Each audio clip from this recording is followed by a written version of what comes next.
주님의 몸된 교회를 섬기는 또 그렇게 헌신하시는 미주의 여러 지도자님들을 뵐 수 있는 특별한 기회를 주신 우리 여러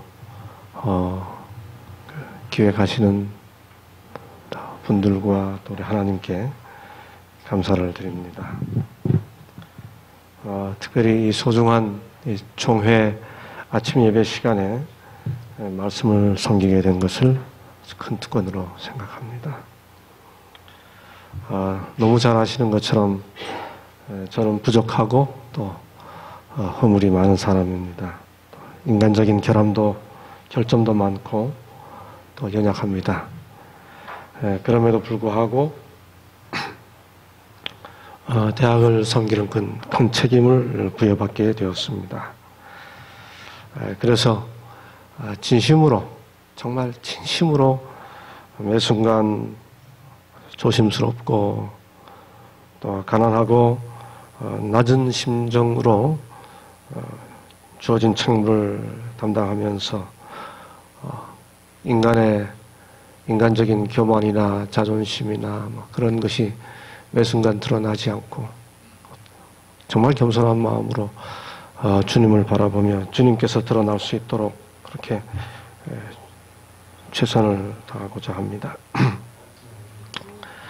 사실 오늘날 우리 대학이 다 들으셨겠지만 한국에서 대학가에 밀려오는, 특별히 중소규모 대학에게 밀려오는 이 위기는 여러분들이 생각하는 것 이상으로 그저 여러분들은 한두 마디 결과를 들으시고 그저 그랬구나 저랬구나 하고 지나가시겠지만 현재 대학을 당장 섬기고 있는 사람들에게는 대학에 다가오고 있는 그 정부의 압박 혹은 위기는 거의 발을 흔들고 살이 떨리게 할 정도입니다. 매 순간 초긴장해서 대학 구성원 모두가 다 총동원되지 않으면 어떻게 감당하기가 힘들 그런 위기와 위협이 대학가에 다가오고 있는 것이 현실입니다. 그래서 작년부터 시작된 2014년부터 시작될 대학 정원보다 진학자 수가 더 적어지는 그런 상황에서 사실상 대학을 퇴출시키려고 하는 그런 정부의 강도 높은 구조조정, 그런 상황에서 우리 대학은 반드시 살아남아야 하고 살아남아서 해야 할 일이 있는 대학이기 때문에 구성원들 전체 총화를 이루어 이 위기를 극복할 뿐만 아니라 더 빛난 모습으로 세상 앞에 나서야 되기 때문에 우리 대학의 구성원들 모두는 정말 하나님의 도우심을 구하는 간절한 마음으로 그렇게 대학을 섬기고 있습니다. 사실 저에게 할애된 이 시간들이 대단히 소중하고 또 귀중한 특권입니다만 저희 일정상 대개는 제가 우리 학생들에게 어떤 예배에 초청받든지 간에 처음부터 끝까지 함께 하지 않을 경우면 특창만 부르고 간다든지 이런 일은 가능하면 하지 않았으면 좋겠다, 그렇게 늘 교육하는 입장입니다만 이번 총회는 제가 처음부터 끝까지 함께 하지 못하고 또 진행의 은혜를 함께 나누지 못한 점 아주 대단히 죄송스럽고 송구하게 생각합니다. 대학은 지난주에 개강을 해서 이제 2학기 개강 첫 주가 지나고 지금 두 번째 주를 맞고 있습니다. 원래 스케줄은 일요일 날 귀국하게 되어 있습니다만 단 하루라도 빨리 돌아가서 해야 할 일들을 해야 된다는 급한 마음에 스케줄을 조정하면서 그렇게 끝까지 함께하지 못하는 것에 대해서 송구하고요. 이제 진행부에서 배려해서 9시에 우리 학교에 관한 소식들을 15분 동안 전하게 배려해 주셨습니다. 혹시 우리 함께 참석하신 지도자님들께서 한 5분이라도 10분이라도 일찍 와주신다면 집행부는 약속대로 시간을 진행하는 것이 되고 또 우리 참석하시는 분들이 도와주신다면 단 1, 2분이라도 제가 좀 더 학교 소식을 전해드릴 수 있지 않을까 싶어서 9시에 시작할 때는 가능하면 조금이라도 좀 일찍 와주시면 제가 준비되는 대로 그렇게 말씀을 드리도록 하겠습니다. 저는 언제부턴가 구약에 나타나 있는 제사장들의 실패 이야기에 관심을 기울이게 되었습니다. 너무도 잘 아시는 것처럼 나답과 아비후, 모세의 손자인 사사기 17장에 기록되어 있는 요나단, 홈니와 비느하스, 요엘과 아비야, 그리고 사독과 함께 솔로몬을 섬겼습니다만, 다윗을 섬겼습니다만 잘못된 정치적 선택으로 그야말로 패가 망신하고 낙향한 아비아달 등등의 실패한 구약의 제사장들의 이야기를 살펴보게 되었습니다. 왜냐하면 그들의 실패가 엄청난 특권과 또 엄청난 기회를 누렸던 그들이 실패하는 이야기들을 통해서 오늘날 우리들이 어떻게 그렇게 하지 않아야 할까라고 하는 반면교사, 소위 50엄을 통해 뭔가 교훈을 배울 수 있기 때문에 그렇습니다. 저 원래 계획은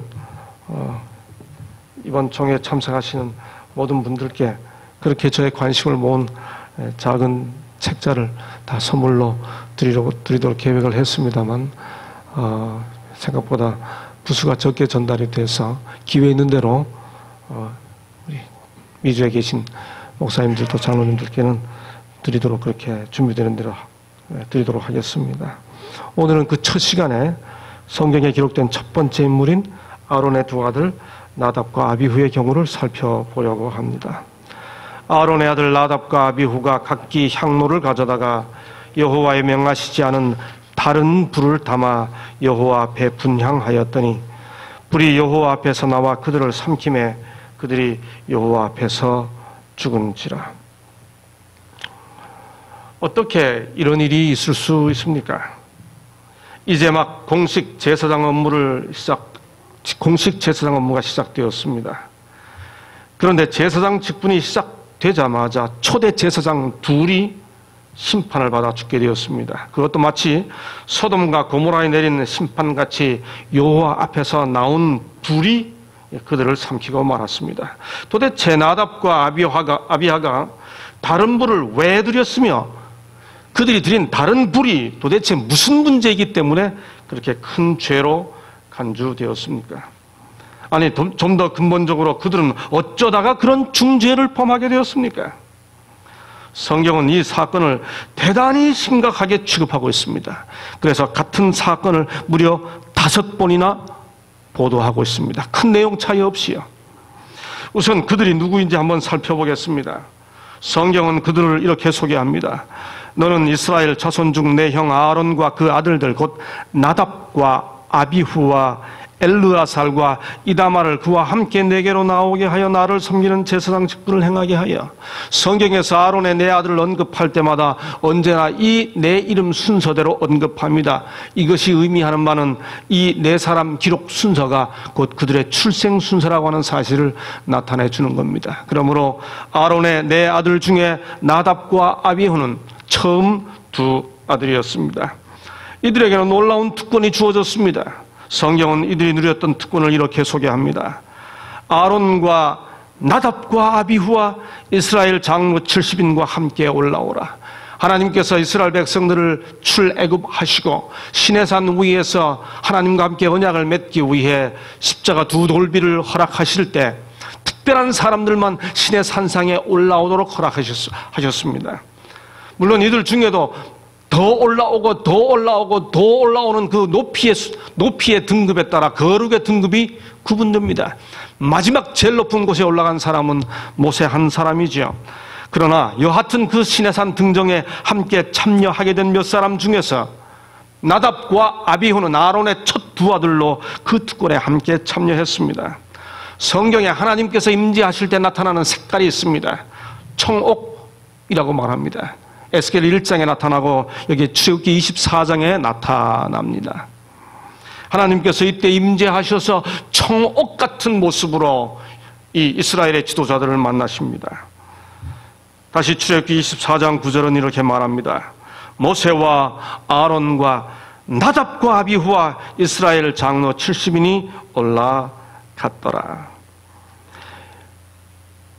이 사건은 이 나답과 아비후가 어떤 특권을 누렸는지를 확인시켜 줍니다. 교회증언 3권 297쪽은 이렇게 말합니다. 하나님께서는 나답과 아비후를 가장 신성한 사업에 임명하셨다. 따라서 그분은 가장 놀라운 방법으로 그들을 영화롭게 하셨다. 신의 산상에 올라갔던 이를 환기하는 말씀입니다.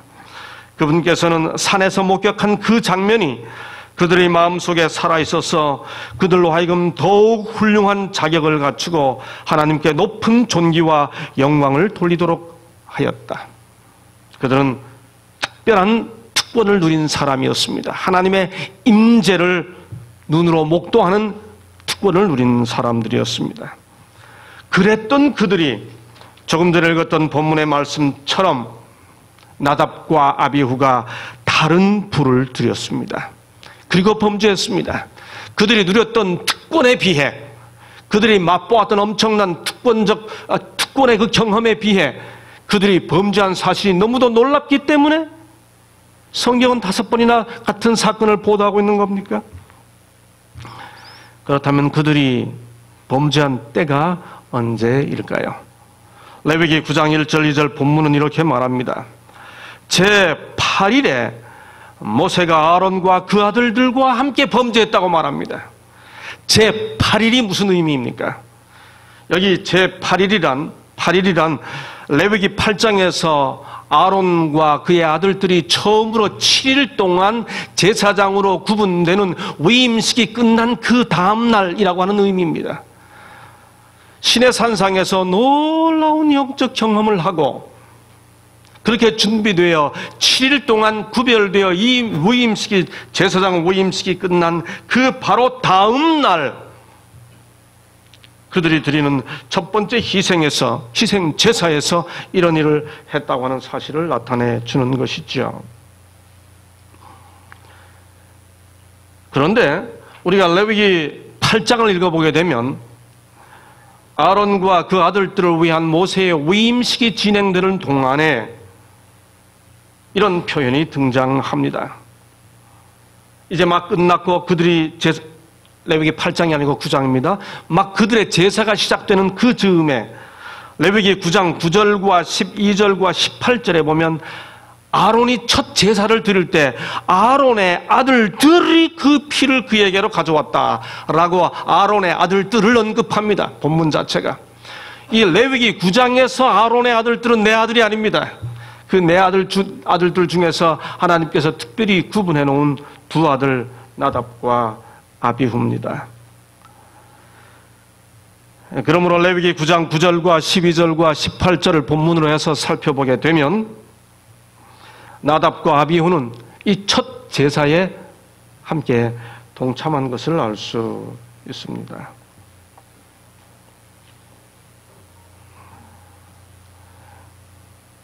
제사를 마친 모세와 아론이 회막에 들어갔다가 나와서 백성에게 축복하자 불이 여호와 앞에서 나와서 단 위에 번제물과 기름을 태웠습니다. 이 불은 그 주위의 사람들을 죽일 수 있었음에도 불구하고 다만 단 위에 제물만 태웠습니다. 온 백성이 이를 보고 소리 지르며 엎드립니다. 유대 전승에 의하면 이때 주어진 이 모세의 첫 위임식 때 그 제물을 태운 그 불이 솔로몬 성전 파괴 때까지 보존되었다고 이야기합니다. 재림교회 성경 주석도 그런 입장을 취합니다. 만일 그랬다면 솔로몬 성전 때까지 이 불이 계속해서 유지되었다면 우리가 성경 역대하 7장 1절에 보면 솔로몬이 성전을 다시 만들고 번제물을 태울 때 다시 하늘에서 불이 내려옵니다. 그렇다면 이때 붙여진 그 불과 하늘에서 그 붙여진 불이 함께 합쳐져서 솔로몬 성전 파괴 때까지 보존된 거죠.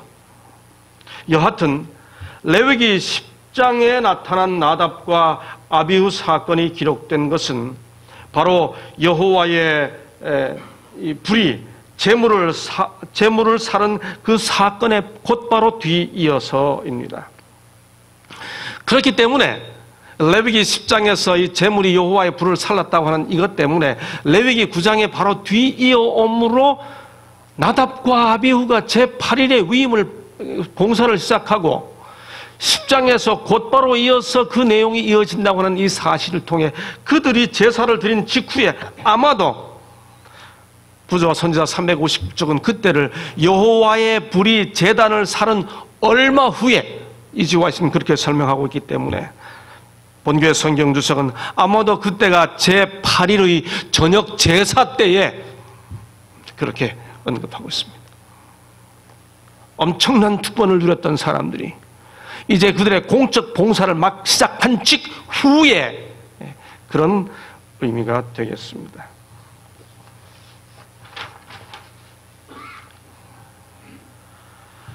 그들이 다른 불을 드렸습니다. 민수기는 나답과 아비후가 다른 불을 드렸다는 사실을 2번씩이나 보도하고 있습니다. 나답과 아비후가 시내 광야에서 다른 불을 드리다가 다시 민수기 26장 61절 나답과 아비후는 다른 불을 여호와 앞에 드리다가 민수기에서 이렇게 2번씩이나 같은 사건을 반복하는 것은 무슨 의미일까요? 한마디로 있을 수 없는 일이다 그 뜻입니다. 있을 수 없는 엄청난 일이 발생했다고 하는 의미입니다. 다른 불이 뭘까요? 히브리어 자라라고 하는 말은 곁길로 빠진 속된 이상한 그런 뜻입니다. 흠정역은 strange, New King James Version은 profane, NIV는 unauthorized, RSV는 unholy 다양하게 번역하고 있습니다. 이상한 불을, 속된 불을, 허락되지 않은 불을, 불경한 불을, 거룩하지 않은 불을 드렸습니다. 이런 불을 드린 죄는 무슨 죄일까요? 첫째로 그것은 불순종이었습니다. 레위기 16장 12절에 보면 향로를 취하여 여호와 앞단 번제단입니다. 위에서 피운 불을 그것에 채우도록 되어 있는 것이 제사장들이 해야 할 일이었습니다. 이 불이 레위기 9장 24절에 보면 여호와 앞에서 나온 불이었죠. 그런데 나답과 아비후가 사용한 불은 다른 불이었습니다.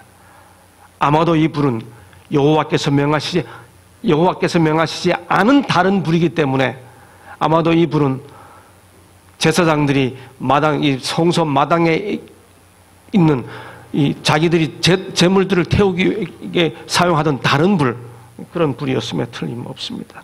하나님께서 분명히 여호와 앞에서 나온 불로 붙여진 그 불을 가지고 사용하라고 했음에도 불구하고 다른 불을 사용했기 때문에 그 죄는 불순종의 죄죠.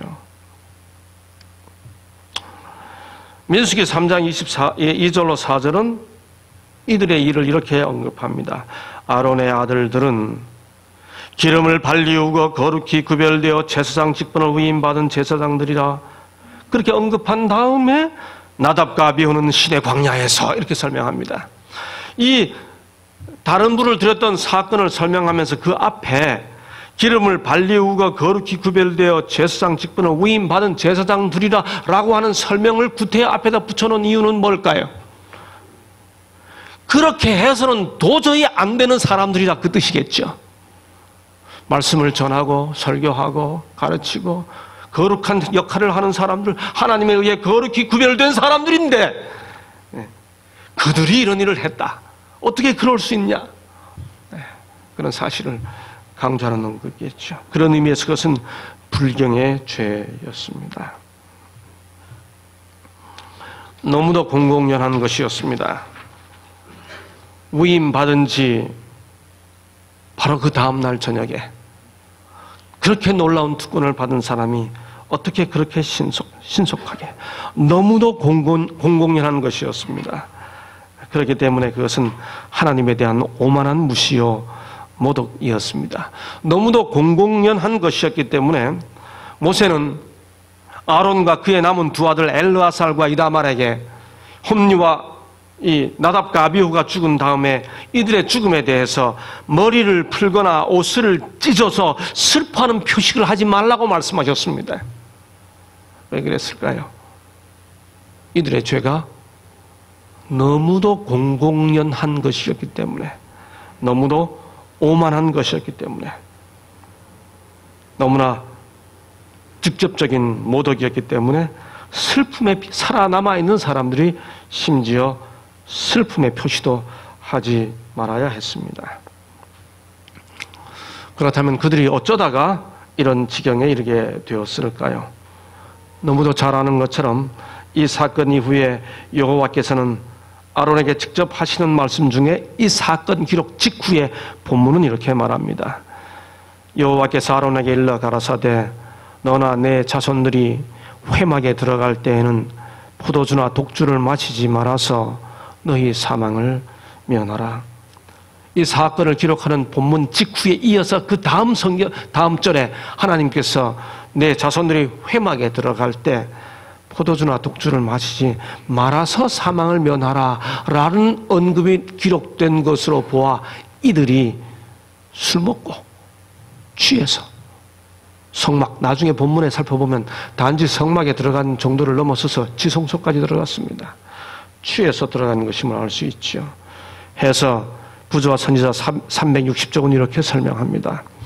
나답과 아비후가 술에 취해 있지 않았더라면 이 치명적 죄를 결코 범하지 않았을 것이다. 그들은 성소에 들어가기 전에 가장 주의 깊고 엄숙한 준비가 필요하다는 것을 알고 있었다. 가장 높은 특권을 누렸기 때문에 가장 거룩한 것을 우습게 여기는 사람들, 그들이 제사장들이었습니다. 가장 거룩한 것을 가장 가까이서 접하는 사람들이 가장 거룩한 것을 가장 경홀히 여길 수 있다는 사실을 다시 보여주는 기록입니다. 여호와께서는 아론에게 술을 마시지 말라는 명령에 이어서 그리하여야 너희가 거룩하고 속된 것을 분별하며 부정하고 정한 것을 분별하고 라고 말했습니다. 제사장의 역할은 제사장의 직무는 분별력을 유지하는 데서 나타납니다. 분별력을 상실하는 순간 그들은 제사장의 역할을 할 수가 없습니다. 성경은 종종 지도자들이 분별력을 상실한 것에 대해서 여러 번 언급합니다.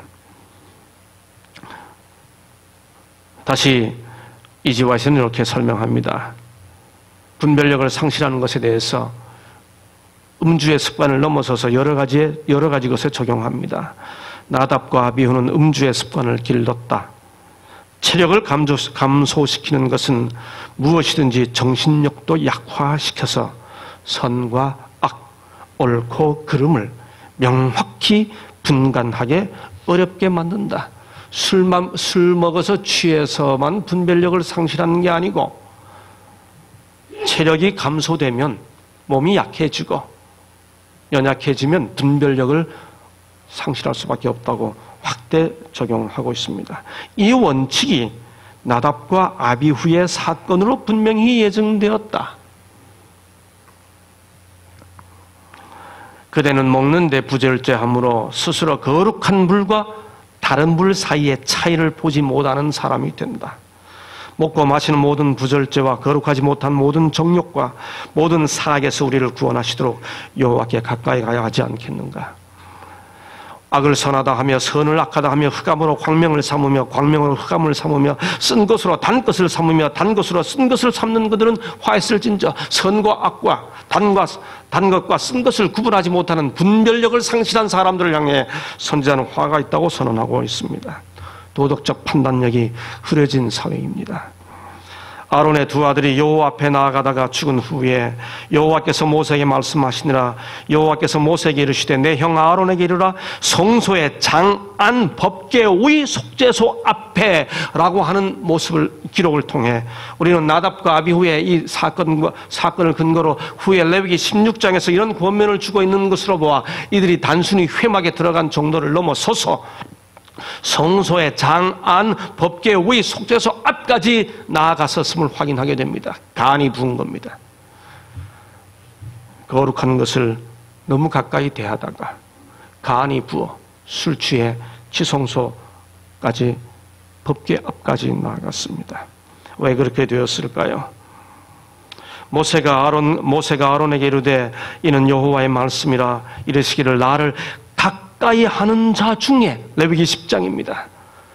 나답과 아비후 사건 직후에 주님께서 말씀하시기를 얘네들은 심판을 받았지만 나를 가까이 하는 자 중에 내가 거룩함을 입겠다라고 말합니다. 나를 가까이 하는 자가 누굽니까? 출애굽기 19장 22절에 보면 여호와께 가까이 하는 제사장들로 하고 나답과 아비후가 시내산에 올라갔을 때 바로 그 장면을 기록하고 있는 출애굽기 19장이 그때 올라온 아론과 나답과 아비후를 여호와께 가까이 하는 제사장들이라고 말합니다. 그러므로 나를 가까이 하는 자라는 말은 제사장들을 가리킵니다. 제사장들 중에 내가 거룩하다 함을 얻겠고 온 백성 앞에 내가 영광을 얻으리라 하셨느니라 라고 말씀하시자 아론이 잠잠합니다. 할 말이 없습니다. 왜 아론이 하나님께서 이 말씀을 하실 때 잠잠했을까요? 왜 할 말이 없었을까요? 간단합니다. 우리 아이들이 두 아이가 이렇게 된 데는 내 책임이 있다고 스스로 생각했기 때문에 그렇습니다. 아시죠? 아론은 참 우유부단했습니다. 시내산 아래서 금 다 걷어내라 부를 때 그대로 따라했습니다. 대중의 요구에 그대로 굴복하는 사람이었습니다. 나중에 변명하기를 금을 넣었더니 송아지가 나왔다 이렇게 말했죠. 나답과 아비후는 유년 시절에 자제하는 습관에 대하여 훈련을 받지 않았다. 아버지의 우유부단한 기질과 정의에 대한 확고부동함의 결핍이 그로 하여금 그의 자녀들의 훈련을 등한히 하게 했다. 그의 자녀들은 그들의 성향대로 하도록 방임되었다. 오랫동안 자라온 방종의 습관이 그들을 굳게 붙잡고 있었으므로 아닌 것은 아닌 것입니다. 대중의 요구가 아무리 강해도 아닌 것은 아닌 것입니다. 그것을 어떻게 표현해야 하느냐 하는 것은 우리들이 기도하면서 겸손하고 부드럽게 해야 하지만 아닌 것은 아닌 것입니다. 그걸 하지 못한 결과 때문에 아론은 첫 두 아들이 죽어나가는 데에도 하나님께서 내가 제사장들 가운데 영광을 얻을 것이다 라고 말씀하셨을 때에도 입 다물고 잠잠할 수밖에 없었습니다. 할 말이 없었습니다. 이지 와이슨 다른 불을 오늘날 우리들의 삶 속에서 구체적으로 적용합니다. 이지 와이시 적용한 다른 불. 제가 이지 와이스의 모든 서적에서 Strange Fire, 이상한 불이라고 하는 것을 다 찾아보니 한 7가지 은유적으로 적용되는 것을 확인할 수 있었습니다. 그 중에서 가장 많이 적용된 것이 설교와 관련된 것이었습니다. 설교 가운데 이야기들을 혼합함으로 다른 불을 사용하고 있다. 어떤 사람들에게도 그대가 천박하고 피상적인 설교자라는 인상을 주어서는 안 된다. 하나님께서는 당신의 대리자들이 천박하고 어리석은 말을 사용함으로 저들의 위신을 스스로 낮출 때 불쾌히 여기신다. 어떻게 우리가 다른 불을 드리는 사람들이 될 수 있는지를 보여주는 기록입니다. 웃기는 말 몇 마디 하면 청중들의 호감을 살 수 있는지 모르겠지만은 천박하고 피상적인 언어와 그런 용어를 사용할 때 그게 다른 불이라는 겁니다. 특별히 청중들을 웃기며 또는 조금이라도 경박한 생각을 일으키게 하는 예화나 이야기는 마땅히 가혹한 힐책을 받아야 한다. 많은 생각을 하게 해주는 권면입니다. 그런 게 다른 불이라는 겁니다. 설교자가 아무 곳에서든지 생각 내키는 대로 마구 입을 열든지 백성들에게 정치에 관해 말할 때 그는 평범한 불과 신성한 불을 혼합하고 있는 것이다. 그는 하나님을 모독한다. 그는 진리를 이야기하고 있다는 진실된 증거를 하나님께로부터 받지 못했다. 한국은 바야흐로 대선의 계절이 다가오고 있습니다. 한국에서 목사님들도 스님들도 정치적인 견해 한마디씩 설교에 섞어서 이야기하는 것이 유행처럼 번져가고 있습니다. 심지어 대학에서도 선생들이 강의 시간에 정치적 견해를 표현하는 것을 마치 자기들의 지성의 권위를 드러내는 것이냐, 그런 경우들도 나타납니다. 회중 가운데는 민주당을 지지하는 사람도, 한국식으로 말하면 새누리당을 지지하는 사람도, 누구도 함께 하나님의 기별을 드려야 하겠죠. 누구나 개인적인 정치적 성향은 있을 수 있습니다. 하나님의 종이 기별을 전할 때 그런 언급하는 것이 거룩한 불과 다른 불을 섞는다는 겁니다. 정치 문제에 자기 의견을 발표하고자 하는 욕망으로 들뜬 목사나 교사나 교회 지도자들은 진리를 확신하고 회개하든지, 그렇지 않으면 자기 직무를 버리든지 해야 할 것이다. 복음교역자 393쪽. 우리 교회와 학교에서 성경을 가르치는 자들은 어떤 정치가를 옹호하거나 어떤 정치적 방법을 찬성한다든가 반대한다든가 하는 저희 편견을 밝히는 일에 마음대로 동조해서는 안 된다. 이런 문제에 대해서는 침묵이 웅변이다. 목사와 우리가 다른 불과 거룩한 불을 섞게 되는, 실수를 하게 되는 또 다른 경우입니다. 목사와 교사들이 경제적으로 무거운 짐을 지고 머리가 아프고 신경이 필요한 중에 설교단에 나가거나 학생들 앞에 선다면 하나님께서 붙여주시는 거룩한 불 대신에 통속적인 불이 사용되리라는 것 외에 무엇을 기대할 수 있을까? 말씀이 선포되는 곳에서는 언제나 깨끗한 정신, 특별히 재정적으로 무거운 짐을 지고 머리가 아프지 않도록 자기 정리를 정확히 해야 된다라고 하는 것을 언급해 주는 기별입니다. 단순하게 사는 삶의 방식을 지도자들이 끊임없이 생각하고 적용해야 할 도전을 우리에게 주는 말씀입니다. 전시 효과로서 많은 군중을 모이게 한 후에 연극하는 식으로 진리의 기별을 전해야 성공을 보게 된다고 잘못 생각하는 자들이 있는데, 이것은 하나님께서 피우신 거룩한 불 대신에 다른 불을 사용하는 것이다. 전도하는 방식에 있어서도 다른 불을 사용할 수 있다는 겁니다.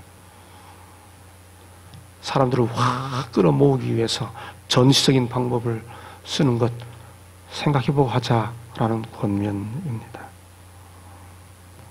특별히 누가 되었든지 간에 교회에서 영향력을 행사하는 사람들이 반드시 기억해야 하는 권면을 다른 불에 이렇게 적용시키고 있습니다. 그대는 언제나 신성한 불을 들여야 할 필요가 있다. 그러나 거친 말을 사용함으로, 자만심을 품음으로, 자아를 높임으로, 스스로 의롭다 함으로, 전제적 본의를 행사함으로, 억누름으로, 학대로 하나님의 백성의 자유를 제한하고 그들의 그대의 계획과 구율에 따라 얽어매므로 다른 불이 들여지고 있는데, 거룩한 불이 뭐가 거룩한 불이고 다른 불은 뭘까요? 거룩한 불은 다른 게 아닙니다. 대쟁투 총소의 시작 첫 문장과 마지막 문장에서 거룩한 불이 뭔지 보여줍니다. 하나님은 사랑이시라. 대쟁투의 첫 문장이죠. 대쟁투 총소의 마지막 문장, 대쟁투는 끝났다. 만물은 완전한 기쁨으로 하나님은 사랑이시라고 선포한다. 거룩한 불은 사랑입니다. 다른 불이 뭘까요? 거친 말을 사용함으로. 목사님! 아무리 교회를 발전시키는 방법이라고 하더라도 목사님! 하는 순간 다른 불입니다. 아무리 교회에 공의를 세운다고 할지라도 장로님! 하는 순간 다른 불입니다. 자만심을 품음으로 나 외에 교회가 되겠어? 라고 생각하는 순간 다른 불입니다. 이 교회 내가 떠나면 서나 보자 라고 생각하는 순간 다른 불입니다. 자아를 높임으로, 스스로 의롭다 함으로, 내가 20년 동안 멸치꽁다리 하나 먹지 않았다라고 생각하는 순간, 전제적 본의를 행사함으로 내 말 들으면 돼, 억누름으로 가만히 있으라고 함으로써 학대로 하나님의 백성의 자유를 제한하고 그들을 그대의 계획과 규율에 따라 얽어매므로 다른 불이 드려지고 있는데, 사랑과 공의를 함께 섞는 일이 십자가만큼 어려운 일입니다. 우리들의 삶 속에서 그 일을 어떻게 해야 하는지는 끊임없이 도전이 되고 있습니다. 그러나 어떤 경우에도 사랑이 거룩한 불이고 거칠고 자기의 중심의 말씀은, 방법은 다른 불이라고 선지자는 우리에게 가르쳐주고 있습니다. 다른 불은 나답과 아비후가 드렸던 것처럼 하나님을 모독한다. 하나님의 사랑의 신령한 불은 위기에 빠진 인간들을 향하여 부드럽고 친절하고 동정적인 사람들이 되게 한다. 저는 언젠가 초기 문집을 읽다가 목사는 미안하다는 말을 자주 할 수 있어야 된다라는, 제가 정확한 페이지를 기억하지 못합니다. 그 말씀을 보고 제가 은혜를 받았습니다. 자주 허물 지을 수 있는데 언제라도 죄송합니다, 미안합니다 라고 말할 수 있어야 되겠다라고 생각하게 되었습니다.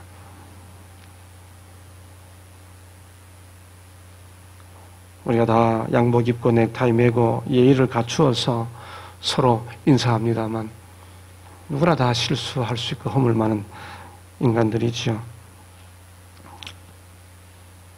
부드럽고 친절하고 동정적인 사람일 때 하나님의 사랑의 불에 점화되었다고 하는 사실을 나타낸다면 그렇게 되어야 하지 않겠습니까? 날카롭고 고압적인 말을 즐기는 사람들은 사실상 I'm holier than you, 나는 너보다 더 거룩해, 내 높은 지위를 보시오 라고 말하는 것이다.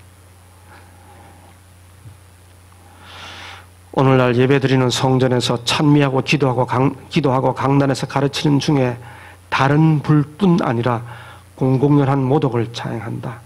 하나님의 영감을 받아 진리를 전파하는 대신 때때로 담배와 술의 가마 아래 설교한다. 참으로 다른 불이다. 우리 중에서 감히 이런 일까지는 이루어지지 않는다 할지라도 사실상 개신교 강단에서 이런 일은 거의 보편적입니다. 네, 저는 아주 가깝게 사귀는 친구들이 있습니다. 어쩌다 만나면 목사님은 아직도 술로부터 자유하지 못합니까? 아직도 거기 속박해서 못 드시고 계십니까? 좀 더 자유하셔야 되겠네요. 그렇게 이야기합니다. 잘 드세요. 아주 보수적인 목사님들도 같이 술 드시는 걸 봤습니다. 거기까지 이르지 않는다 할지라도 우리가 혹 부절제함으로 이미 드린 말씀처럼 다른 불을 사용할 수 있다는 거죠. 우리는 이 사건을 통해 이런 교훈을 배웁니다. 나답과 아비후는 큰 특권을 누렸습니다. 주어진 큰 빛과 특권은 주어진 빛에 상응하는 미덕과 거룩함을 요구한다. 그렇지 못하면 하나님께서 아무것도 간합하실 수 없으시다. 큰 축복이나 특권에 취하여 방심하거나 부주의하게 되어서는 안 된다. 이것들이 결코 죄에 방종하게 하거나 그러한 축복을 받은 자들로 하여금 하나님께서 그들에게 엄격하게 하지 않으시리라는 느낌을 갖게 해서는 안 된다. 큰 특권을 누리고 큰 빛을 받았다고 해서 그 큰 특권을 누렸다는 사실 자체가 하나님께서 우리들에게 엄격하게 하지 않으시리라는 느낌을 갖게 해서는 안 된다. 주어진 큰 빛과 특권은 주어진 빛에 상응하는 미덕과 거룩함을 요구한다. 우리 재림 성도들은 큰 빛을 받은 무리들입니다. 그 중에서도 어쩌면 우리들은 한 단계 더 높은 산으로 올라갔는지 모르겠습니다. 아니 어쩌면 우리는 거기서 한 단계 더 높은 곳으로 올라갔는지 모르겠습니다. 제가 아는 어떤 구약학자는 그래서 The Grade of Holiness, 거룩의 등급이라는 제목으로 박사학위 논문을 썼어요. 어쩌면 우리는 그렇게 특권과 빛을 누렸는지 모르겠습니다. 그렇기 때문에 우리들은 더 엄격하게, 더 엄숙하게 받은 바 특권에 일치하게 그 빛에 상응하는 미덕과 거룩함을 드러내야 하는 사람들일 겁니다.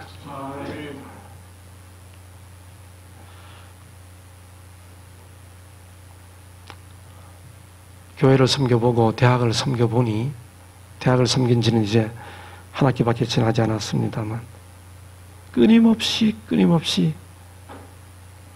인간이 튀어나오는 것 같습니다. 인간이 튀어나오는 순간 바로 느끼고, 저도 느끼고 상대방도 느낍니다. 바로 그 튀어나오는 인간을 억제하면서 성령께서 우리 마음을 지배하시도록 드리는 순간 우리는 그의 모습이 또 읽혀집니다. 아, 이 사람이 성령의 지배에 순응하려고 하는구나. 우리도 그렇게 하고 저도 그렇게 하고 나 자신도 그렇게 하고 상대방도 그렇게 하는 공동체가 우리 공동체가 된다면 우리 하나님께서 역사하시고 성령이 지배하는 무리가 되지 않을까 기대해 봅니다. 다른 부를 들인 나답과 아비후의 오시범을 통해 우리는 절대로 그렇게 하지 않아야 된다는 반면교사, 그렇게 따라하지 않아야 하는 교훈을 배우는 이 하루가 되었으면 좋겠습니다. 하나님의 은혜와 사랑이 우리 모두에게 함께 하셔서 하나님께서 기뻐하시는 종들로 주의 사업을 섬기게 되시기를 바라면서 말씀 마칩니다.